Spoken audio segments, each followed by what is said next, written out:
Welcome to my YouTube channel. Exciting. Thank you so much for joining me today. I think we're gonna have a bit of fun. And if you're a new subscriber or you're new to my videos, welcome. I'm very happy to have you. And for all of my returning watchers, thanks for sticking around.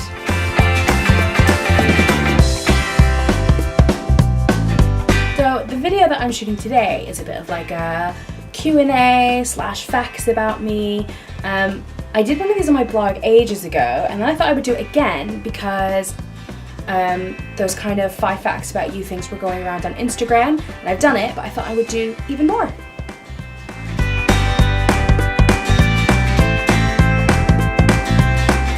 So first, we've got a few questions that I've been asked on Twitter and Instagram. I kind of put out some vibes and said if anybody wanted to ask me a question. Plus, they're things that people ask me a lot anyway, so I thought I would kind of answer a few of them. And I've literally got them on my phone here because, well, I wouldn't be able to remember all of them otherwise. Anyway, my first question is from the Mother Cooker. And she asks me what I miss most about living in New York City.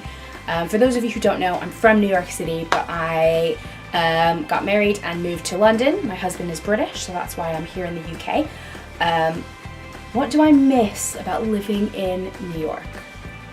I think it's more, because I grew up there, I think it has more to do with the places that I would go all the time when I was younger. Like my favorite cinema, Lincoln Plaza Cinema, which is this tiny little kind of hole in the wall. They had really small screens. They had like a bakery inside. It was one of my favorite places to go when I just wanted to go to the movies, and they played lots of independent movies. What am I even saying right now? I have no idea. Yeah, the places that I used to go all the time, and then kind of like my favorite restaurants, like the Smith or the Waffles and Gingers food truck, or like, oh, I don't even know, I can't even think now. Oh, okay, here's something. Living in New York, things are literally open all hours of the night. So we had a drugstore that was right near us that was open 24 hours. So if I woke up in the middle of the night and I was like, oh, I really want a Coke right now, I could just go downstairs and get one. Whereas like in London, you can't really do that. I think the closest shops near us close quite early. Nothing's really open past like 10 p.m. or even 9 p.m. in some places. I miss being able to get like a good slice of pizza. I like pizza a lot. Obviously I was raised on pizza because I'm a New Yorker. But yeah, like pizza's very different in New York. You can go to a place and get a slice of pizza for $1. It's like greasy and maybe not actually that good, but there was something really pleasing about it. So you go and get a good slice of pizza. And there was a place by me where I used to go called Ghenet's Pizza, and they had jumbo slices, like literally the size of your face and bigger. And their pizza was so good. I would eat it all the time. So I miss their pizza for sure. And my favorite bagel place. I've been to the 2 bagel places in Brick Lane, and maybe I just wasn't there at the right time, but they didn't do it for me, and I just kind of, that made me really sad because I wanted a bagel. The next question. That cat on Twitter asked me, what hopes do you have for yourself in the next couple of years? This is kind of a tough one, because if you'd asked me this before I moved to the UK, I think my answer would have been really different. I did a lot of theater, I was a director, I was kind of trying to pursue that as a career, and I was working a lot. But since I moved, that was kind of such a big upheaval, because I moved to another country. I was unemployed for the first like 5 months that I was living here, and that had a huge effect.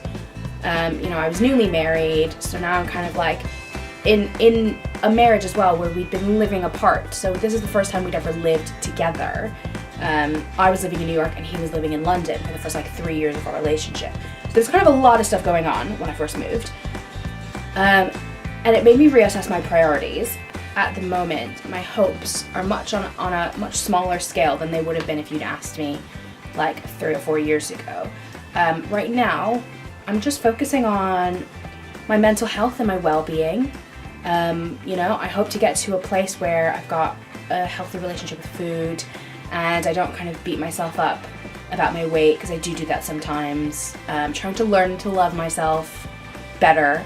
I don't know if that's a very succinct answer, but I think the last few years I've been kind of focusing on finding my feet. So I haven't necessarily gone, oh, I want to accomplish this and this and this and this. It's only now that I'm really starting to think about that. So there's not one solid thing. Okay.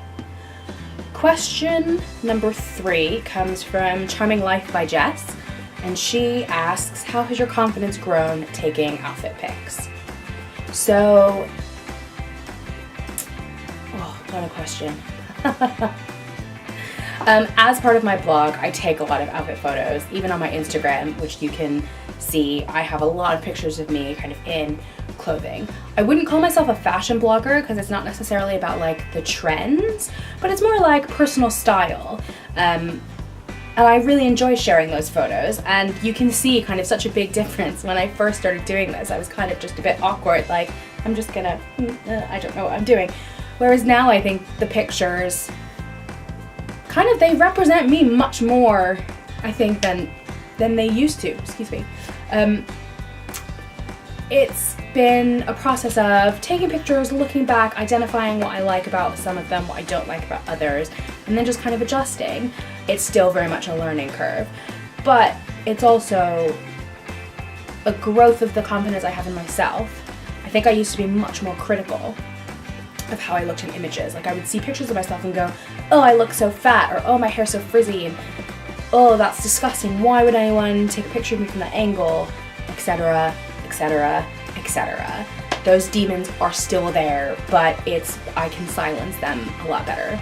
Yeah, I'm a bit bigger, so I might look a little heavier in photos, but you know what? I have a really nice smile, so I'm laughing, and it's still quite charming.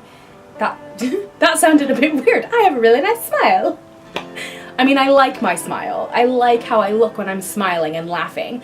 So I like that more than I care about the fact that I might be a little bit overweight in a picture, kind of thing. Does that make any sense? Am I making any sense at all? So the next question is from Sit Wong. I hope I pronounced that right. I'm very sorry. She asked, what is it that you do for a job outside of vlogging? So I do talk about this a lot, or rather I mention the fact that I'm on my way to work, that sort of thing. I work full-time at a theatre in central London, and I work as a stage door receptionist. So there's I work during the day mainly now. Before I was doing front of house at various theatres, so I was working a lot in the evenings, but I've done a bit of a switch now, so I'm working mainly in the day. I only work one evening a week, which is really nice, because that means that I have a lot more time to spend with Phil, which is great. It also means that I have to really balance kind of real life and blogging. So like when I want to take pictures for things or film vlogs, I do that usually on a Tuesday because that's the day that I work in the evening. And then Fridays I have the whole day off, which is really nice. So I can make plans with friends, I can meet up with people to take photos, I can kind of chill out at home if I feel like it. But yeah, so that's what I do for work outside of blogging. I am a stage door receptionist and I really enjoy it. You know, I like the people, I like the interaction I get, but it's also that structure. So my schedule's exactly the same every single week, which is really nice, whereas before it was kind of all over the place. I didn't really know from week to week if I was going to be making enough money, but now it's kind of set, and that stability also means that I'm then able to put more into my other stuff as well, which is great. I hope that answers your question. I tend to go on tangents, as I'm sure you've figured out by now. Okay, and my final question comes from Bev I View, who asks, what made you start blogging? Who inspires you? What's your favorite part about blogging? Okay. What made me start blogging? I've actually been blogging in some kind of form for quite a few years. It didn't become what it is now until I moved to the UK. As I mentioned before, I was unemployed for just like 5 months that I was living here. I'd already had this blog kind of in place that I would occasionally write things on. And I sort of thought, actually, this would be a great way for me to do something with my time.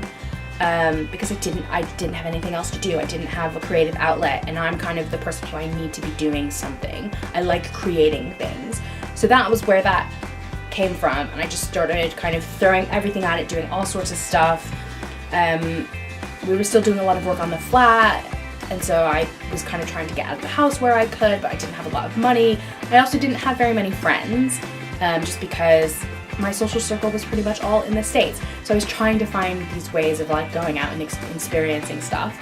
It's such a supportive community. I mean, it has its downsides. It can be a little bit negative sometimes, but for the most part, for me, it's been so welcoming and such a place for me to grow and kind of come into my own after moving to a brand new country, kind of not really knowing what I was gonna do.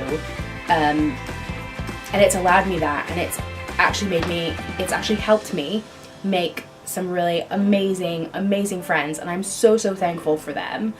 That is it for the questions. Big thanks to the guys who sent them in. If you ever have any other questions, like leave them in the comments, or you can tweet me, or like send me an Instagram message. I love chatting to people, so don't be afraid to like send me a question if you want to know something, or if you want me to elaborate on something I've already said. So yeah, that's the end of our questions, and now that brings us to 20 random facts about me.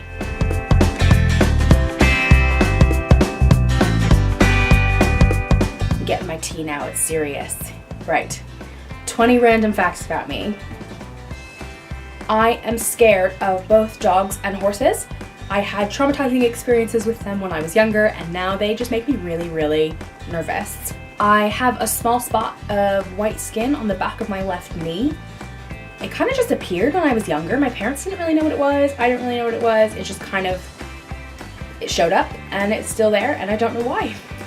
I once completely destroyed my curly hair by over straightening it. It was a very cold winter in New York, and I didn't want to ever go out with wet hair. So I kept straightening it with my straightener. I'd wash it, then blow it out, and then straighten it again. And it destroyed my curls. I basically had to grow them out all over again. It was like I'd gotten a straightening treatment, or something like that. It was, oh my god, it was so awful. Because you see, this is what it's like now, but at the time, literally was like, it was limp and gross and actually really traumatizing. I was so upset. I was so devastated when I did that. So I basically had to grow it out. And it's nice and curly again, and I'm very happy. But that was a very awful 2 years of my life that I was struggling with hair that I'd ruined. I detest olives. Ugh. I hate them so much. Oh, also I'm not a fan of courgettes or aubergines. The texture of them when they're cooked really grosses me out. Yeah. Olives, courgettes, and aubergines. Everything else, I mean, I don't eat meat, but pretty much everything else I'm kind of game for. But those are the three things that if you put them in front of me, I will get up and walk away, because I hate them. Ugh. When I was little and I went to summer camp, I wanted everyone to think that I was really cool. So I used to tell them I was from Gotham City, like Batman. Yeah, I don't know why. I just think I thought that it would make me cool because, Gotham City is like a version of New York, and that's where I was from. So I would tell people that I was from Gotham. Ooh, there was a point in my life when I wanted to learn how to belly dance and breathe fire at the same time. When Titanic originally came out in the cinemas, my mom took me and my sister to go see it. And this was before I understood how films were made. But in the end, when all the bodies are floating in the water, I thought they were all real people who had really died. And the cameramen just kind of, happened to be there. I didn't understand it, but I was really upset and I cried a lot until my mom explained to me that they were just actors pretending to be dead.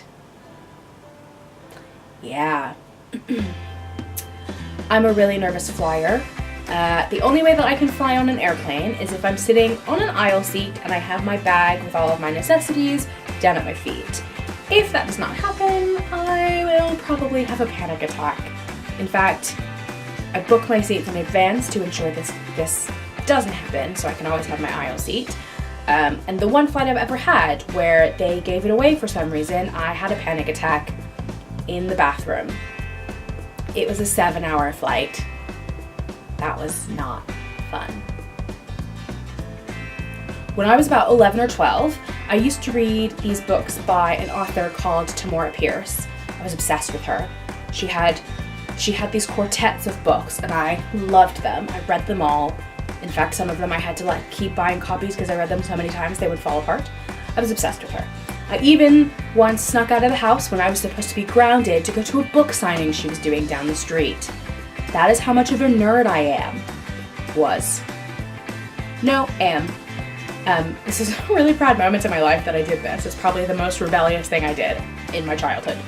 Anyway, many, many years later, I was dating a guy and we were meeting up with his sister, and we were all at lunch, and come to find out, she works for Tamora Pierce. Now obviously, the small child in me got really, really excited about this, and I told her the story about how I snuck out of the house to go meet her at a book signing when I was little. And this guy's sister said to me, "Oh, that's really sweet. I'll tell Tammy you said that." And I just thought, well, she did tell Tammy I said that. So I got a message from this guy saying, "Hey, my sister told Tamora Pierce that story, and she has a message for you. Just saying, that's a really sweet story. Thank you so much for reading my books. I'm so happy you liked them. Lots of love," something along those lines. I don't remember exactly what the message was. But, I mean, this was one of my favorite authors when I was younger. So naturally, even now, I'm just that's so cool. Yeah, I don't know why that's a fact, but I feel like I should share that story, that I am nerdy about books and sneak out of the house to go see my favorite author. A lot of people ask me about my name, so I thought that could be a fact. My name is pronounced Ghenet, but the way it's spelled, which is Ghenet, is actually an Ethiopian word, and it's pronounced Ghenet. A lot of people kind of seeing it written down for the first time, or that's kind of how they know me, especially with Twitter and Instagram, usually think it's pronounced Ghenet. But my parents named me after my grandfather John, so they changed the pronunciation to sound like John. Thus, Ghenet, but spelled Ghenet. I grew up in New York City in a rent-controlled apartment with my parents and my sister and our cat, Ginger. Ginger sadly died when I was about 19. We'd had her since I was about 1, so that was a very long time for us to have Ginger. My parents still live in that same apartment, and my sister now lives in New Orleans. One of my proudest childhood memories was playing Peter Pan in our nursery production. I was so excited to be Peter Pan, and I kept that costume for years, and in fact wore it for years. Random fact, aside from the usual things, like phone, wallet, keys, etc., the 3 things that I cannot leave my house without, I rarely leave my house without, are my bullet journal, my asthma inhaler, and my rosebud strawberry lip balm. It's my absolute favorite. I'm scared of heights, but only in certain situations. If it's a situation where I can see how steep the drop is, then the second I see it, my stomach drops, my ears roar, I start to feel really faint, and I have to leave. If it's a situation where there's enough space around me that I can't tell how far the drop is, then I'm okay. I kind of know it's there, and I maybe won't go right to the edge, but I can cope much better than if it's just a sheer drop, because those terrify me. What else can I tell you? Ooh, I used to read a lot of Harry Potter fan fiction. Yeah. I actually even tried to write one once, but I never finished it, probably because it wasn't very good. But yeah, I used to read a lot of Harry Potter fan fiction. And actually, sometimes, if I'm really struggling to sleep, I've woken up in the middle of the night, or like we watched a scary movie and I can't sleep. I have a few with like kind of long chapters that I will read to kind of help me chill out. But only really when I can't sleep. Speaking of Harry Potter, here's my next fact for you. My celebrity crush has always been, probably still is even, Rupert Grint. I had a big old crush on him when I was a kid. Pretty much since the first film. Even now, sometimes probably, yeah, if I saw him in the street, I'd probably freak out. I used to have pictures of him in my bedroom, and I once made him a get well soon card and took it to a premiere because I'd heard he was sick. I went to a premiere in New York to give Rupert Grint a card. That is how much I liked him. When I was younger, I wanted to be a wedding dress designer. I even took classes at the Fashion Institute of Technology in New York. I took sketching classes so I could learn to draw figures and stuff, and I used to do it all the time. I would doodle little things in my notebooks and stuff, and then I even kept a book of old designs that I had done, fashion or otherwise. I had a lot of stuff, but yeah, I wanted to be a wedding dress designer at one point in my life. My favorite fruit is mango. I love mango, but I don't like it when it's mixed with other things. I don't like when it's mango orange or like mango guava. I don't know, because it's never quite the right amount of mango when it's mixed with something else. The only exception is mango apple juice. I have on more than one occasion impulsively cut my own hair. Yeah, just kind of attacked it with a pair of scissors. Yeah. And my final fact, I think that's 20, is one of my favorite pictures of myself as a child is one of my school pictures. And I have a great big window in my mouth because I'd lost 6 of my front teeth. Yeah, 6. So I had a great big window, and this picture of me, I just have the biggest grin on my face because I don't even care. And I just love it so much. It's kind of one of those pictures that you look at it and you go, that is you in a nutshell. You turned up to school for your school pictures, you had 6 front teeth missing, and you didn't even care. You had the biggest grin on your face. There you go. I think those are my 20 facts. Hopefully. Hopefully you found them interesting. I would love it if you would subscribe to my channel because I've got lots of more really great content for you. But in the meantime, it was nice talking to you.